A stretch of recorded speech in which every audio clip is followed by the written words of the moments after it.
Hello guys and welcome to this new Class of EmilZy. Today we're going to be talking about comms, communication and callouts, etc. in game. Mainly this is when you have 5 people that are sitting in comms and talking, and like I'll be using some examples from some of our SPL games in the fall split, and the video will include like some basics about calls. We'll have some what's a good call, what's a bad call out. We'll talk about timers, how you can abuse timers in Smite. We'll talk a bit about like calling out rotations.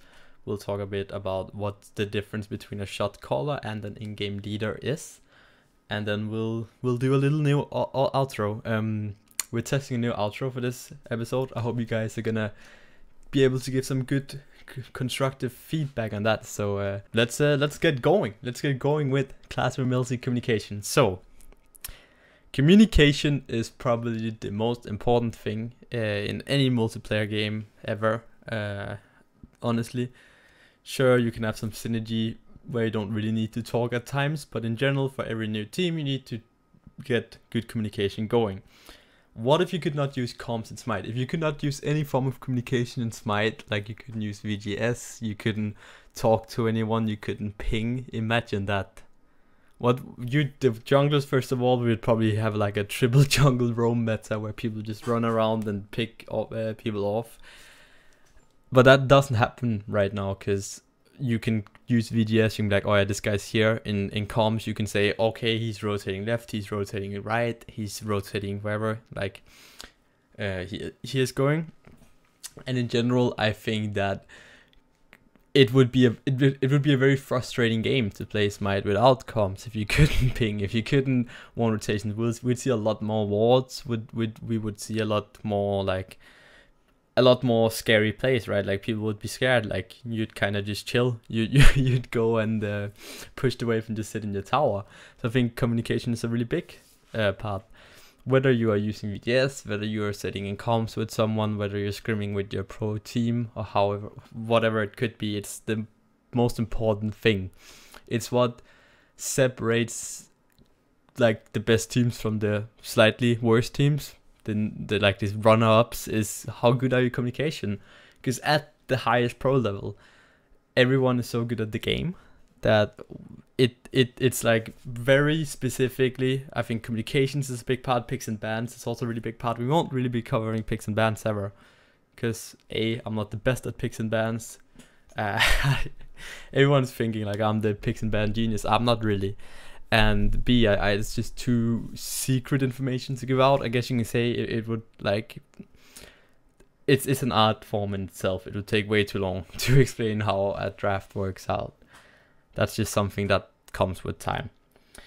Anyway, let's put up the scenario right here. What would happen if 5 average players on comms would play against 5 really good players on without comms, without any form of communication? I think the 5 average players would win if they have a leader, if they follow the same call, right? I think one really important thing about calls, I might as well set this in stone right now, is everyone has to listen to the guy that's making the call. It's so much better following a bad call than it is following 2 different calls, right?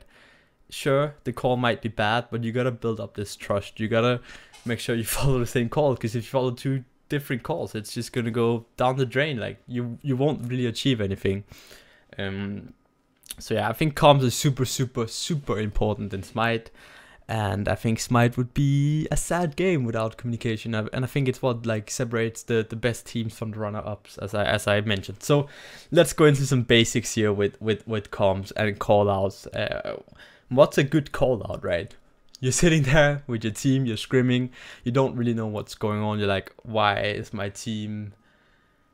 Why is no one talking? Why do we have weak calls? I think some good callout you can always make is rotations, right? Let's say I'm sitting in the middle lane and I see the jungler go left. I'm gonna say, okay guys, the jungler is going left. Even if you want to go super hard, try harder, you can ping out the rotation on the map. That's something I always do. You can say, okay, this guy, we have no eyes on this guy. That means we don't know where this guy is, so you might have to play more carefully here. We'll go deeper into calling out rotations a bit in the video. You can call out relics, right? Relics are good call out. You can even take relic timers, which we'll talk more about in this video as well. You can call out ults, you can call out CC abilities, you can call your own CC, and you can call your own relics. That's good call outs. Now, bad call outs I see a lot is when people cluster the comms, and clustering comms is everyone talking at once. And one of the big things is when people like repeat themselves. We all have the classic example, right? Which is not, it didn't really matter at that point, because he was the only one talking, but that was bad. They're just saying gep, fuck, gep, and he said like gep. That's just saying the same thing, right? Everyone is on the same page already. It's spamming it. It was okay in that scenario, but that's like a classic thing. I'm really bad at it myself. I have a tendency to repeat myself way too much. When I make calls in Smite, I'll be like, don't do that, do that, right? It's just really bad. It's a bad habit you have to get rid of. Can repeat yourself twice. If people don't listen, of course, repeat yourself. But in general, I think repeating yourself is bad, because it makes it so no one else gets to say anything, because you're just sitting there spending half your talking time like talking about something that really isn't that useful. Other things that aren't good callouts when you're in comms with someone is like frustration, right? If I'm getting solo, I'm like, fuck man, he was 1 HP, why didn't my ult go off? Like, that's fucking bullshit. Even I had a ranked game today where that's one of the 10-0 dreams where someone was just kept getting so fucking frustrated and I couldn't focus. Don't be frustrated in comms. You can be frustrated after the game, but don't do it in the game. It's so bad for the team morale, and it's so bad for like passing on information, right? The time you're spending raging or like pointing fingers is just bad for the whole team. Like, that's time you can't spend giving out actual information that's gonna help your team win the game. And one thing as well that's really bad is what I'm gonna call fake news, where you're like, oh yeah, I died, but they used 3 ultimates on me, and then 20 seconds later in mid, that guy's gonna die, because the mid laner didn't think they had 3 ults up, or it's gonna be, oh yeah, I think he beats. You always need to be certain. If you're not certain, don't make the call out. Sure, it's a lost opportunity, but it's so much better not calling it out, because if you say, oh yeah, he beats by the way, and then your Ares goes and blink ults on mid, and that guy has beats and Ares dies, it could lead into them getting golds, it could lead them into them getting towers. It's game losing plays, right? But the power of comms is also, if you can make those plays, if you can tell your Ares, okay, this guy has no beats until this specific time, now you have a window, now we have a window to make a play. And it's what competitive Smite is right now. You barely ever see a fight in high level Smite that isn't like reasonable. It doesn't have a reason that doesn't have a reasonable basis. In highly competitive Smite, we don't fight for the sake of fighting. We fight for the sake of gaining something. We fight if we know someone's beat is down. We fight if we want to invade the buff. We fight if we know we're gonna get a net gain of the fight. And on the other side, you fight if you want to defend that buff. You kind of have to fight if they go on you. So that's what Smite is. In a perfect world, right? Like, I guess a Smite game could end with 0 kills and 0 deaths, but that's just not the case, because people don't really have that skill where they can play around with like that. But in a perfect game of Smite, I guess one team's just gonna get really far ahead because they have a big lead, but no one's really gonna die, and then they're just gonna end up all inning the Titan and winning.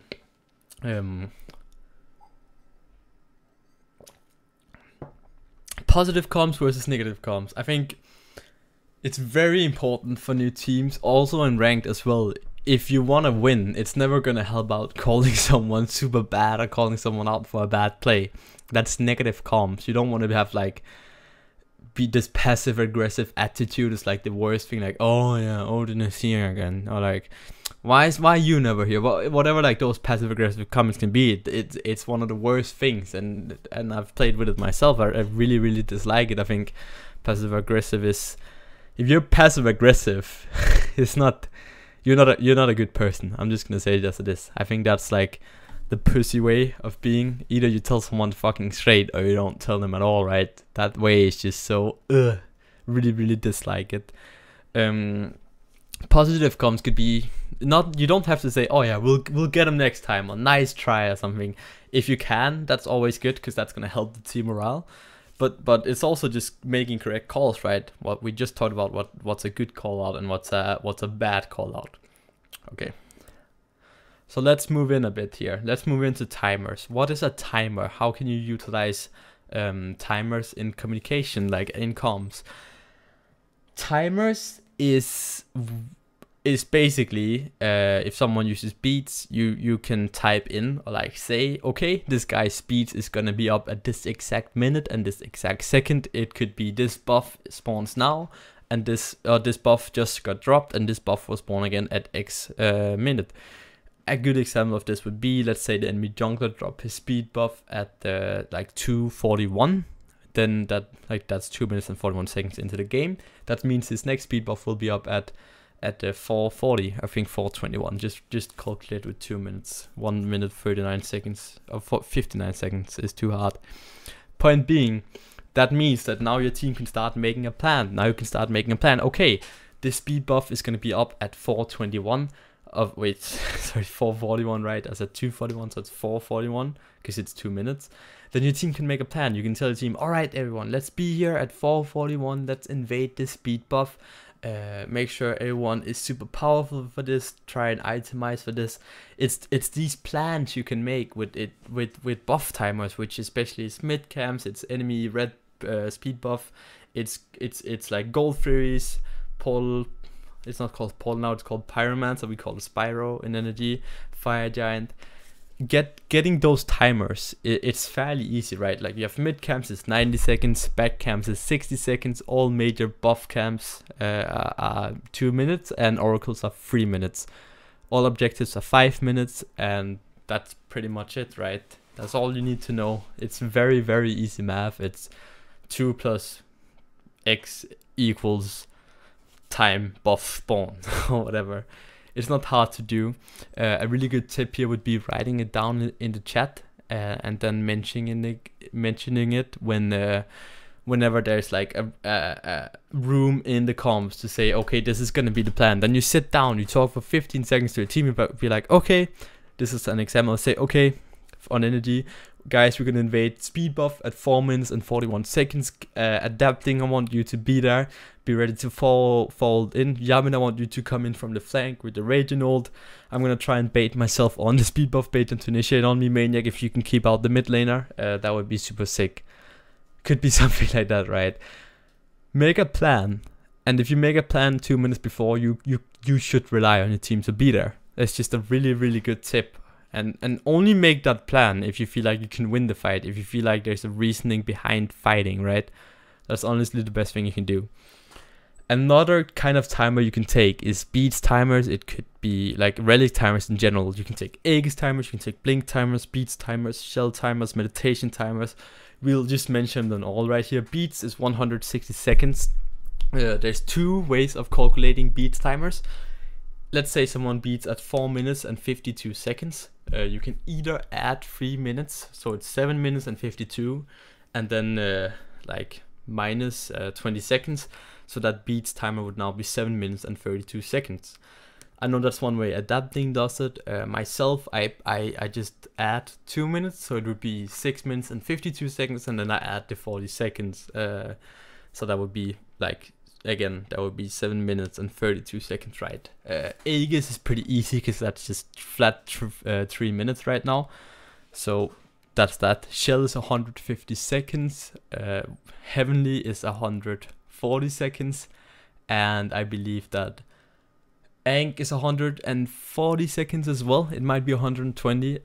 Horrific is 130 seconds. And you have Blink, that's 100 seconds. Meditation is 120 seconds. Blah, blah, blah, blah, blah. I don't really know Girdle off the top of my head. That's kind of bad, but that's how it is. Oh yeah, and Phantom is 150 seconds as well, or 160. I'm not sure. Check up on that. But just being able to call those timers is super, super important on relics. I think every time someone uses a relic, you should try and get a timer for when their next relic is up. It could be that we want to invade the speed buff at 4 minutes and 41 seconds because we know that the enemy that enemy jungler does not have beats. It's Nemesis jungle, right? Nemesis just used her beats in mid. We know her beats are coming up at spawning, coming up at 5 minutes and 12 seconds. So we have a window here where she has no beats, where we can definitely get a kill. So if she doesn't come in, we just gain a speed buff, and that's sick. If they try and fight into it, we definitely have a kill onto the Nemesis, right? If, let's say, we're playing Ares, or we're playing anything that kind of locks it down with CC. It could be Dashi, it could be 4, it could be something like that. And I kind of have an example here of what's really good relic timers taking. One of the things you want to do, if you die in a team fight, you want to see how many relics you can type down. And the example right here is how it should be done. Your team communicates out the relics that's being used in the team fight, and then your whole, not your whole team, but the person that died first, or any person, can sit down and take the timers. What happens right here is that Prime, this is our SPL game against the NRG, I believe, our first game. Prime gets picked and dies, but we actually get a really good fight after, where we force an Aegis and a beat. Mentioning here that Aegis was 162nd in Season 4 and not 180 right now, so the timers are correct. What Prime does is he sits down, he types them out. He doesn't say anything, but he types it in the chat, and then he mentions beats and Aegis timer in the chat. That's how you want to do it. Nate Attraction calls out, he used beats, he used Aegis. Prime is instantly sitting there calculating in his head when it goes up, and that means we're actually going to be able to go for a power play a bit later in the game, because they don't have those relics, right? So I'm going to show you guys this example right here of what comms could sound like when going for when taking those timers. So let's start it here. Terra going for red. That was good. They don't have ult. They don't have ult. We can I'm coming. I'm probably dead. So Prime gets picked here. Look for fight. Look for Raiden. Look for Raiden. Look for Raiden. Yeah, I'm chilling. Try not to commit too much. I'm gonna need pressure relief, right? So Go Raiden in. Raiden jump down. Terra. Terra maybe. Raiden B. Yeah, I'll get. Okay. Same time. Yeah. Go stun. Left purple done. Nice. Guys, I'm gonna need pressure relief, right? Shut. So now you can see in the chat here, I'm gonna pause it here. Primo types down 740 Radiant beats and Hoi Aegis. They use the beats and Aegis at 5 minutes, which means we now have a power play for the next 2 minutes and 20 seconds, where especially Prime is gonna have a really good time because he's playing Poseidon. This means, I believe, this leads into us getting a free gold fairy. But this was a really good example of how a team is making the important callouts, right? You're calling the important cooldowns. Nate is calling a jump.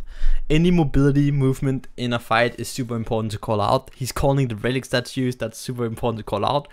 Prime says, I'm gonna get them, but instead of saying them out loud, he types it down in the chat, so he knows that he can say it when we're not fighting anymore. Because if he would say in the middle of that fight, oh yeah, 740 Radiant beats Hoi Aegis, that would just not work out very well, right? So that's one way you can really abuse relic timers. I believe we get a gold fairy off this because they can't really fight into it because we have our relics up in like a minute or so. So this was just an example of how to use like timers. And another timer you can take that I think is super good is ult timers. I'm thinking Morrigan ult, right? Morrigan ult is 160 seconds at level 1, or like at level 1 with 1 point into the ult. If you can like fight around Morrigan when her ult is down, that makes you just win the fight kinda.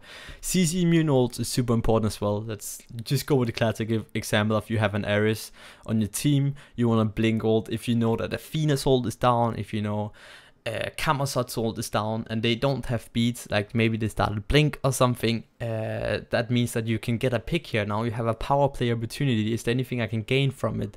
That's kind of how you want to play it, right? Global ults in general are super important to call out as well. Terra ult, Athena ult, Neef ult.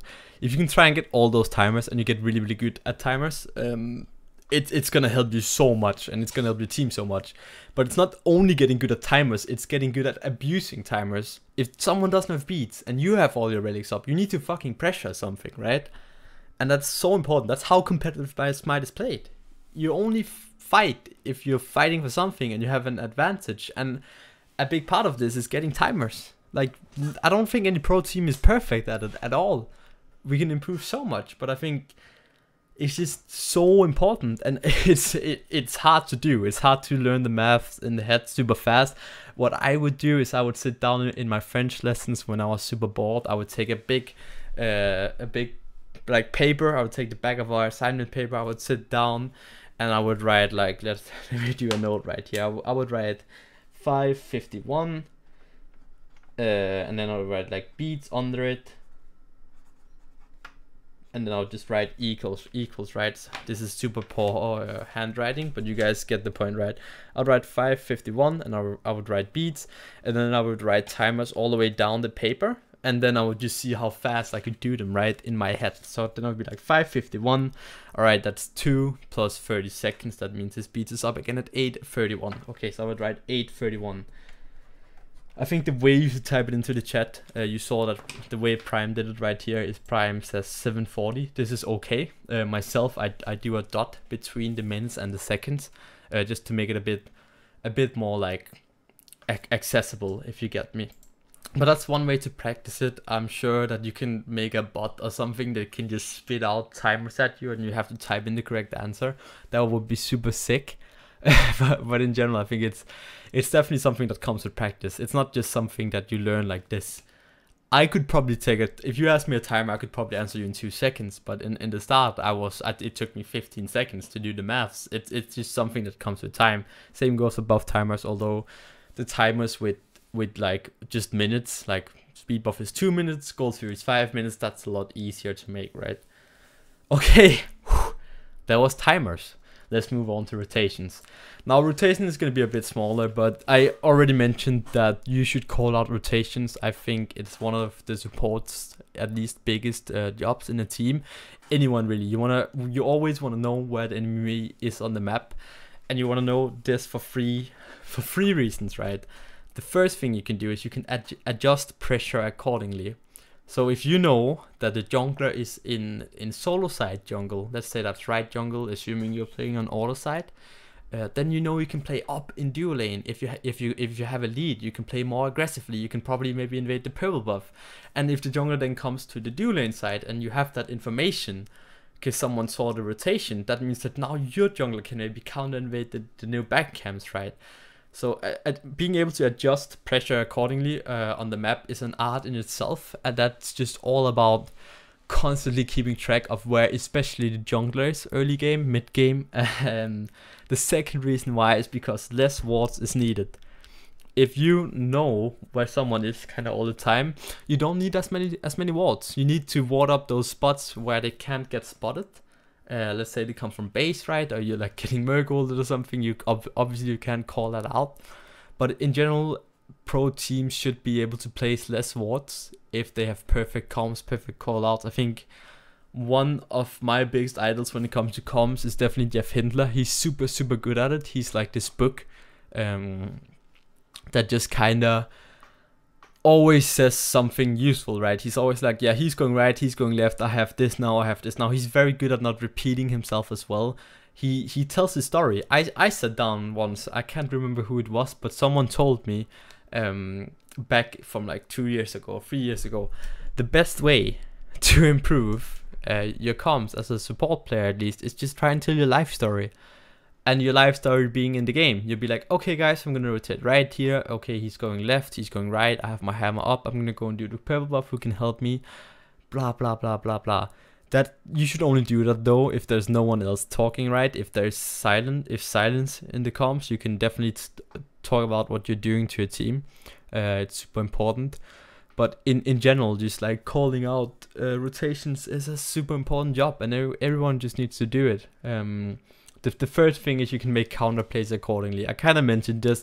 It goes hand in hand with pressure adjusting, right? If you make counter plays, if the enemy jungler is invading your speed, that might mean that you are going to be able to invade their red buff on the enemy side on the other side of the map, right? I just think like having that knowledge is so fucking powerful, because even if they're stronger, even if they're invading your speed buff, that means you might be able to go for something else. But also a bit about rotations. Make sure to call them out. Make sure to be correct with where they are. This is like the classic enemy missing left, enemy missing right. try and ping out the rotations. Okay, now let's talk about this right here. I have a thesis. Is that how you say it? I think that's how you say it. That shot caller does not necessarily equal in-game leader. Now we know from games like Counter-Strike, every team has an in-game leader that makes the calls. He makes the game plan. But in MOBAs, you need to make sure everyone is on the same target. Whereas in Counter-Strike, sure, you can be on the same target, but you don't want 5 people spraying down one person, right? In MOBAs, however, it's better if the whole team focuses one target, or at least the carries does, instead of spreading out damage on everyone. So a shot caller is someone that calls in a fight, right? He's someone that calls the shots. He's like, go on this guy, focus this guy, whatever. And then you have an in-game leader, which is someone that sits down when there's downtime in the game where people are like farming buffs. He's gonna be like, okay guys, we wanna invade the speed buff at 441. He's gonna say, okay guys, we got Fire Giant, let's back to base. I want everyone to meet up in the right lane in 30 seconds from now.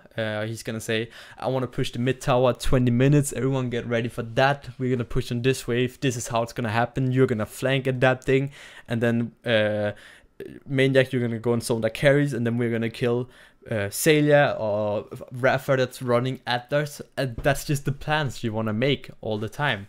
So it's there's such a big difference between a shot caller and an in-game leader. Now in Obey, I would say Nate would be the in-game leader. He was mainly the one like making the calls, right? Like of what to do. But I would say I myself was probably the biggest shot caller, but everyone kind of took the shots. Not the shots, made shot calling in Obey. But I'll give an example of what shot calling sounds like. So this is going to be from our last SPL game in fall split against Dignitas. It's going to be the game deciding fights, and I just want you to listen to what happens here. I want you to like see how everyone is focusing on the same target. Now what happened up to this fight is that Prime gets 1v1'd by Saket, so we're actually in a 4v5 scenario. If they win this fight, we lose the game. We have to have super clean comms. We have to make sure we stay on the same target to ensure we win the fight, right? So let's listen to it. Probably bait myself here. Okay. Go now. I'm gonna get first on the. No, look for a blink. Yeah. Wait for the cell. I got the kid. Prime, take out Prime. I'm fine. No Prime, I'm fine. Helping Nate. Oh, I'm not. Sorry. Get out. So bad, man. Get out. Ram on down. Miss. Gonna grab him. I'm gonna go upgrade. Get Ram. I'm gonna die. Ram in the back. Those zone down. Saket. Grab. Nice shot. Wait, yeah, we can end. I'll keep her here. Alright, so what happened in this fight? Obviously Prime got picked off, but what you can hear here is there's a constant, like there's only good callouts, I would say. There is the call out of what important abilities are being used. There's call outs. You can hear I'm the one making the shots here. I'm like Ram, Saket, Ramen. The information that's being given right here is that I'm saying, okay Nate, I'm popping upgraded sprint for you. This means that he knows he has this hasten fatalis effect. That means he runs down the Rama. The other callouts there's like Nate is like, okay, I'm probably dead. That means when your ADC says that, it means he's most likely dead, so you can kind of focus on cleaning up rather than trying to peel for him. There's the call right on who to focus. There is the call of what people are doing.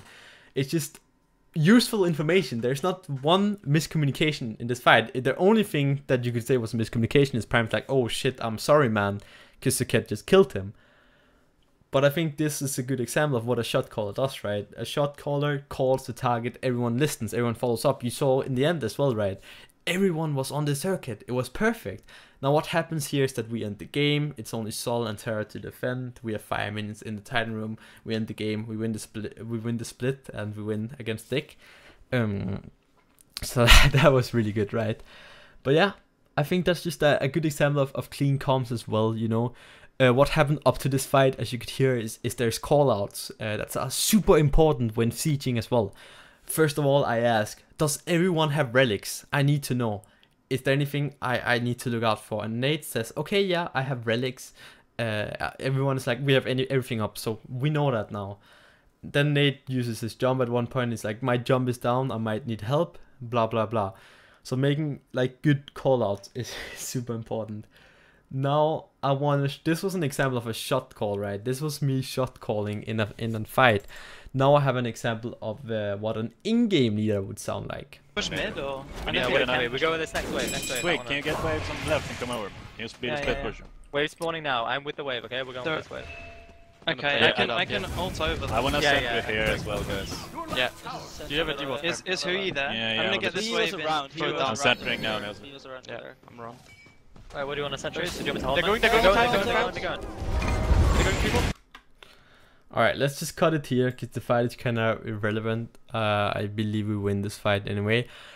What's important here is Nate comes up with the plan. He says, okay guys, I'm gonna back, I got my kins, I'm gonna be super big. He said that previous to when we cut it. And then he says, I wanna put push mid on this wave. Now it doesn't happen because they engage on us, but anyway, the idea is there, right? And then the call outs comes. Nate is like, Twig, can you go left? And then Twig goes left and pushes that, and that means he has a flank. He's gonna force someone left. Instead of being forced left here, they engage on us, and I still believe we win this fight, or at least get a good trade here.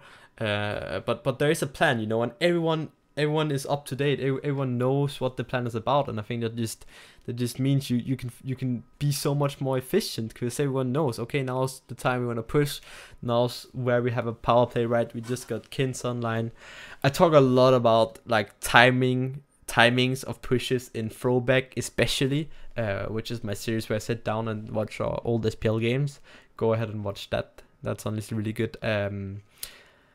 But yeah, it's just, you can hear Nate is making the plan here. Now Nate didn't really do it super like insanely well here. It was a plan and he called out where to go, blah blah blah. It was good. What happened later on here was that after these games here, Nate took a lot of, I don't know how you say, like he took a lot of, he took it on his back to make those plans now. And sadly, this was the last SPL games, and I don't have our comms from Wales. But Nate, after this here, he was the one that made the plan.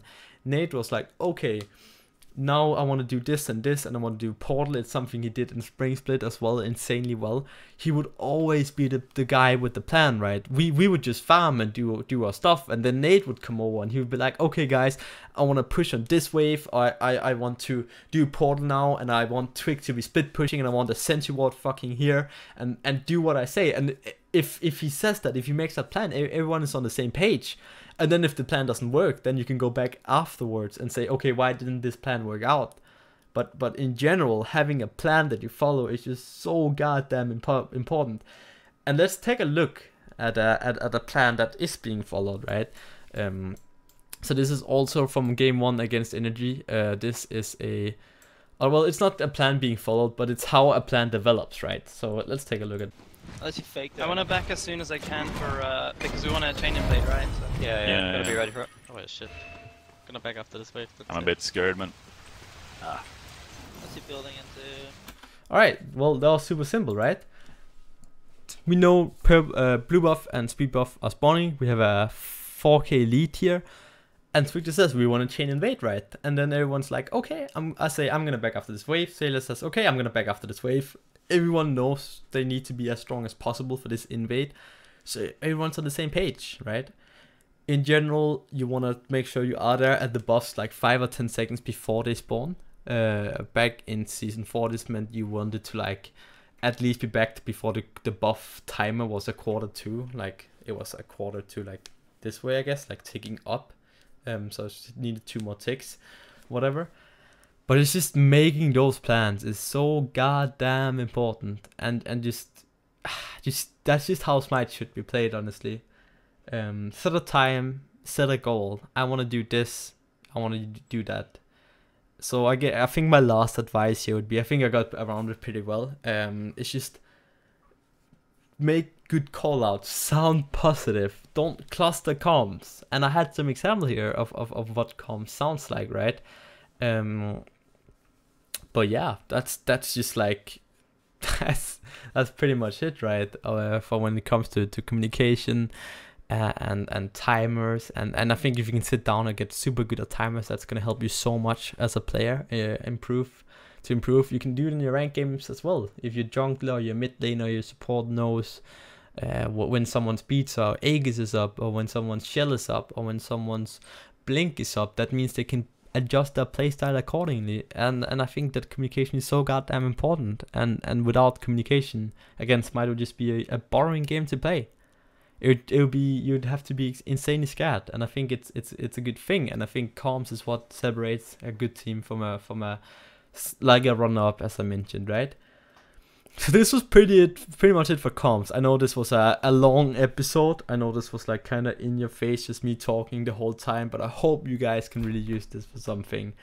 I'd like to ask you, how did you like this? Was this too much talk? Was this too little talk? Would you have liked to see me go more in depth? How did you like me using examples from more SPL games? And yeah, like, what's next on Class of EmilZy, right? Because we're gonna do one next week as well. But what do you want to see next? What should I dive into? I know there's some specific questions of like another new build guide updated. I know someone has been asking for like meta snapshot part 2. People might want like